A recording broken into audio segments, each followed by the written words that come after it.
Hello, good morning, my lovely beautiful friends. সবাই খুব ভালো আছো তো? হ্যালো এভরিওয়ান, তোমরা নিশ্চয়ই সকালবেলাটা খুব সুন্দর করে কাটাচ্ছ আর খুব ব্যস্ত আছো তার সাথে, তাই তো? আমি একটু অবশ্যই ব্যস্ত আছি, কিন্তু তার মধ্যেও দেখো রান্না তো করতেই হবে। আর আজকে আমার ভেজিটেবলস, আজকে ভেজ ডে, তো সুতরাং আজকে একদম সাধারণ আয়োজন, কোনো একদম দারুণ ব্যাপার নেই। এটা করেছি আমি, দেখো হয়ে গেছে করলা কুমড়ো ভাজা, আর এটা করছি আর কি, করতে চলেছি। তো সেটারই প্রস্তুতি চলছে।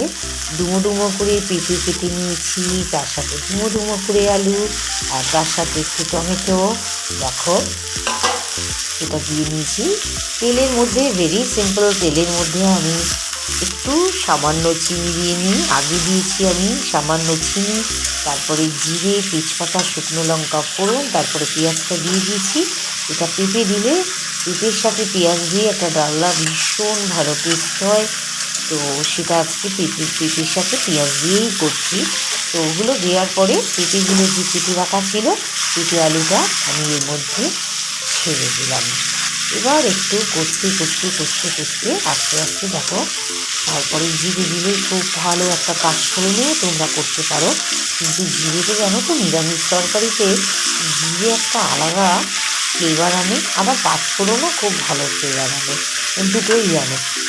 আর জিরের সাথে আমি তেজপাতা আর একটা শুকনো লঙ্কা আর সামান্য তেলের মধ্যে একটু চিনিটা যদি একটু দিয়ে দেওয়া যায়, তাহলে কী হয়, কালারটা খুব ভালো হয়। তো তখন আর না অ্যাকচুয়ালি নিরামিষ লাগে না। নিরামিষ মানেই তো একটু সাধারণভাবে একটু সিম্পল ব্যাপার থাকে, সেই জন্য সেটাকে একটু কালারফুল করার জন্য আমি দিয়ে দিই। তো চলো এটা করতে থাকি, কষে অ্যাকচুয়ালি কী হচ্ছে, আমার আজকে এত কাশি হাঁচি সব কিছু, আমি তোমাদের সাথে কথা বলছি পরে ভয়েস ওভার দিয়ে, রান্না করার সময় কিচ্ছু করতে পারিনি। তাই জন্য ভাবলাম যে ভয়েস ওভারটা পরে দিলে হয়তো হাঁচি কাশিগুলো কম হবে, তাই জন্য এটা পরেই ব্যবস্থা রেখেছি। সরি।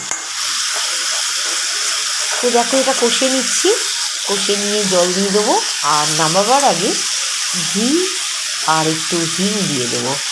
এটা আমি গরম মশলা দিয়েও দারুণ হয়, কিন্তু আমি গরম মশলা দিই, জানো সেটা সয়াবিন দিয়ে আমরা করতে পারি, বড়া দিয়ে করতে পারি, মটর ডালের বড়া দিয়ে করতে পারি, ছোলার ডালের বড়া দিয়ে করতে পারি, আবার মুসুর ডালের বড়া দিয়েও করতে পারি, সেক্ষেত্রেও ভালো হয়। কিন্তু আমি এগুলো আজকে কোনোটাই দিইনি, আর সয়াবিনও দিইনি। আবার জানো তো, পেঁপে না এরকম করে যদি একটু চিংড়ি মাছ দিয়ে করা যায়, অসাধারণ খেতে লাগে। অ্যাকচুয়ালি এইগুলো মানে এইসব রান্নাগুলো না নানানভাবে করা যায়, আর যেভাবেই করি না কেন তাতেই দারুণ ফ্লেভার আসে, দারুণ। দেখো চলো, আমার রান্নাটা রেডি হয়ে গেছে। এক পাশে হচ্ছে করলা আর কুমড়ো ভাজা, আর এক পাশে হচ্ছে পেঁপে পেঁয়াজের ডালনা। তোমাদের সাথে একটু শেয়ার করে নিলাম। কষ্ট করে যখন রান্নাই করি, তখন তোমাদের সাথে একটু শেয়ার করতে ইচ্ছে করে। কেমন, সকলে তারে খুব ভালো থেকো। আজকে এই পর্যন্তই থাকলো, টাটা।